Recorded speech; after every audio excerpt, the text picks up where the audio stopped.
E aí, futuros servidores, pronto para a nossa 25ª aula? Então hoje a gente vai finalizar o assunto dependente, tá? Então se você caiu de paraquedas aqui agora, a gente já passou por 2 vídeos falando de dependente. Então vai lá no canal, vai na playlist Seguridade Social 2025, assiste esses 2 vídeos antes de você pegar a videoaula de hoje, que é muito importante, tá? A gente hoje vai ver o que? A perda da qualidade de dependente. Tranquilo, pessoal? Então, quando é que o segurado perde, deixa de ser dependente? Então, vamos começar aqui, ó. E vamos conversar antes de eu trazer aqui o dispositivo legal, pessoal. A gente terminou o último vídeo falando da idade de 21 anos, que é uma idade fatal, tá? Então, preste bastante atenção aqui, ó. Menor de 21 anos. O que acontece aqui, pessoal? Então, ao completar 21 anos de idade, ele vai deixar de ser segurado. Tá? Quando isso não vai acontecer? Quando antes de 21 anos ele for inválido ou tenha deficiência intelectual mental ou deficiência grave. Se antes de completar 21 anos ele já é uma pessoa inválida ou uma pessoa deficiente, quando completar 21 ele não vai perder a pensão, ele vai continuar recebendo. Toma cuidado com isso pelo seguinte: então imagina que ele completa 21 anos e perde a pensão. Aí o tempo passa, ele faz 22, 23, 24, 25, aí com 25 anos ele se torna inválido. Ou preenche o requisito aqui da deficiência. Ele vai ter direito à pensão? Não. Uma vez que ele for excluído, ele não vai mais voltar. Tá? Então ele não volta mais. Então essa deficiência, essa invalidez ou essa deficiência tem que ter ocorrido antes dele completar os 21 anos. Tá? Ficou claro isso daí? A gente finalizou exatamente falando disso. Então prestem bastante atenção com isso. Lembrando que esse prazo de 21 anos ele é fatal, como eu disse, e ele não vai ser prorrogado por curso universitário ou qualquer outro tipo de curso, mesmo que o dependente necessite. Ok? Tranquilo? Então vamos lá. A gente está falando aqui do decreto agora, o regulamento da Previdência, decreto 3048 de 99, artigo 17. A perda da qualidade dependente ocorre. Então quais são as hipóteses que a pessoa vai ser excluída e vai deixar de ser dependente? Então vamos lá. 1. Para o cônjuge, pelo divórcio ou pela separação judicial ou de fato, enquanto não lhe for assegurada a prestação de alimentos. Pela anulação do casamento, pelo óbito ou pela sentença judicial transitada em julgado. Vamos prestar atenção aqui no seguinte, pessoal. Enquanto não lhe for assegurada a prestação de alimentos. Tome cuidado com isso. Pode haver o divórcio e o juiz determinar pagamento de alimentos para um dos cônjuges. Quando isso acontecer, enquanto ele estiver recebendo esse alimento, ele vai estar na condição de dependente. Como assim, professor? Eu não estou falando do alimento do filho do casal. Estou falando quando é arbitrado de um cônjuge para o outro. Tá? Por exemplo, o que acontece muito na prática. O homem trabalha e a mulher é do lar. Eles se separam. Então é arbitrado uma pensão alimentícia para ela por um certo prazo, de maneira que ela possa ser reinserida no mercado de trabalho. Então ela vai usar esse período que ela está recebendo a pensão alimentícia para buscar a inserção dela novamente no mercado de trabalho, já que pelo casamento ou pelos motivos lá do casal, ela ficou fora, geralmente cuidando da família, ela ficou fora do mercado de trabalho. Então essa pensão alimentícia é do cônjuge, não do filho. Então enquanto estiver recebendo lá a prestação de alimentos, vai continuar na condição de dependente. Vai sair definitivamente dessa condição quando a prestação de alimentos encerrar, ou se não houver prestação de alimento no divórcio ou na separação judicial ou de fato. Ficou claro isso daí?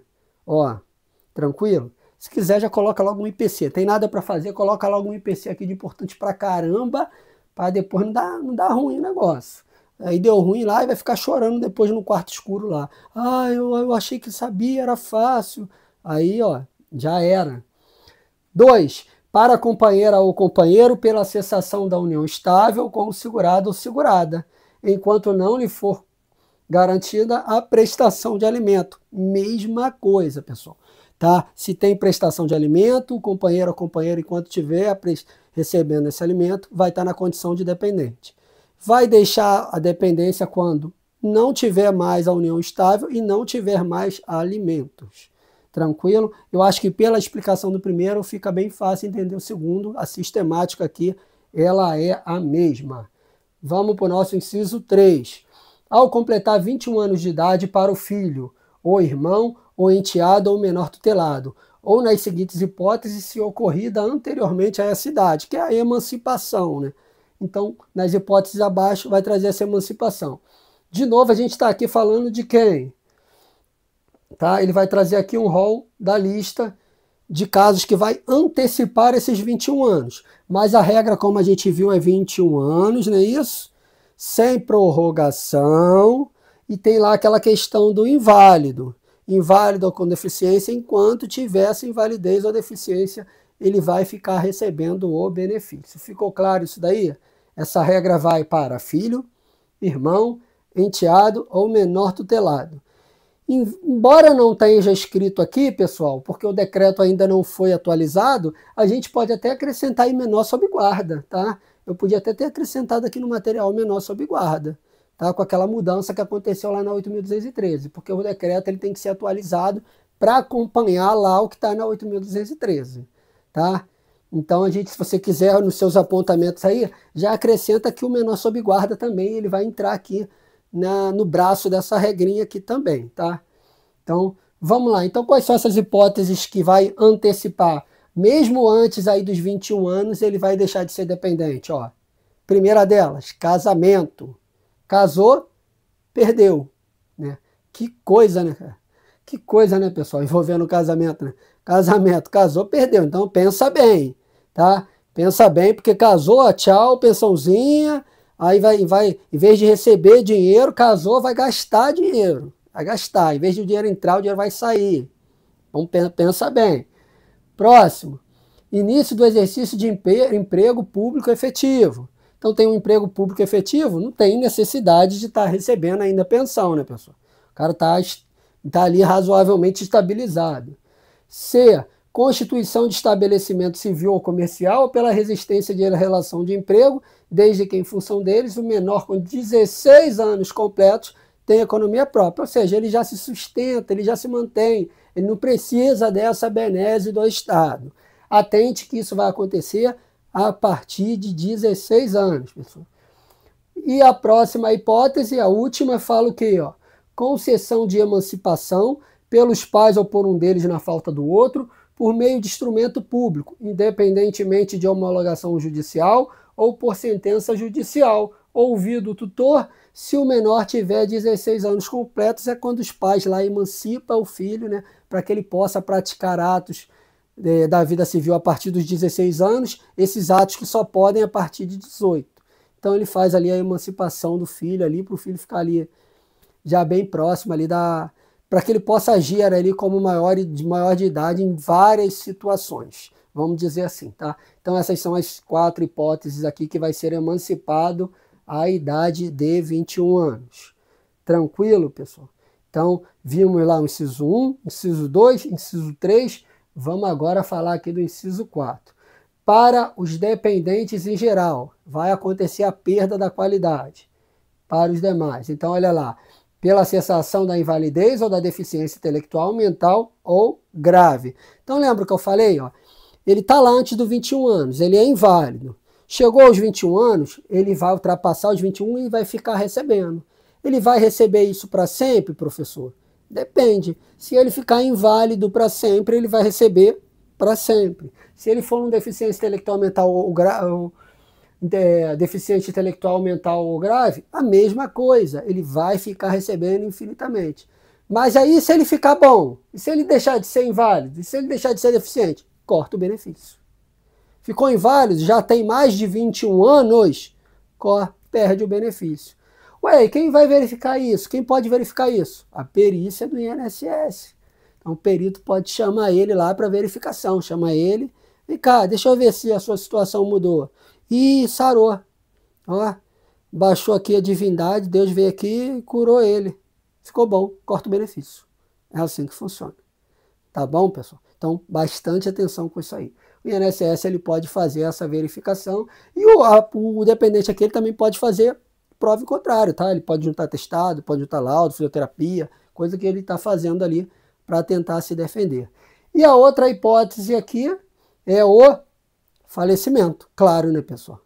Se o dependente morreu lá, ó, corta o benefício. Passa o cerol no benefício. Tá? Uma outra dúvida aqui que eu já vi alunos me perguntando. Olha só, pessoal. Tem lá um dependente na primeira classe. A gente viu que os mais próximos excluem os mais remotos. Então, a segunda classe foi excluída, a terceira classe foi excluída. O dependente da primeira classe morreu. Aí vai passar para a segunda e terceira classe? Não.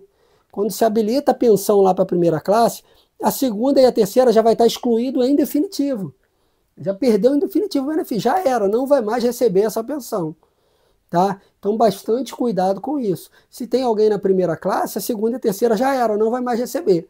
Quem vai receber é a primeira. E quando vier o falecimento do pessoal da primeira classe, ou ocorrer aquelas outras hipóteses que a gente viu de perda de dependente, o benefício acaba. Ele não passa de uma classe para outra até o final, não. Tá? Bastante cuidado com isso. Ficou claro essas hipóteses, pessoal? Se vocês estão achando complicado, se tiver algum, comenta lá no vídeo lá que eu volto, a gente dá um jeito de sanar essa dúvida. Não pode ficar dúvida, porque esse assunto ele é muito importante. Gostaram dos dependentes? Então esses são os 3 vídeos envolvendo os dependentes. Eu acho que eu falei aqui tudo que vocês precisam em termos de prova de concurso, seja para prova de INSS, tribunais, diversos outros concursos, tá? E aí, finalizamos.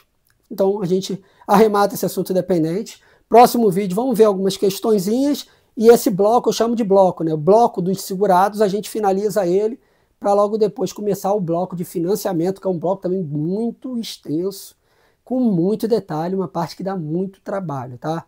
Gostaram?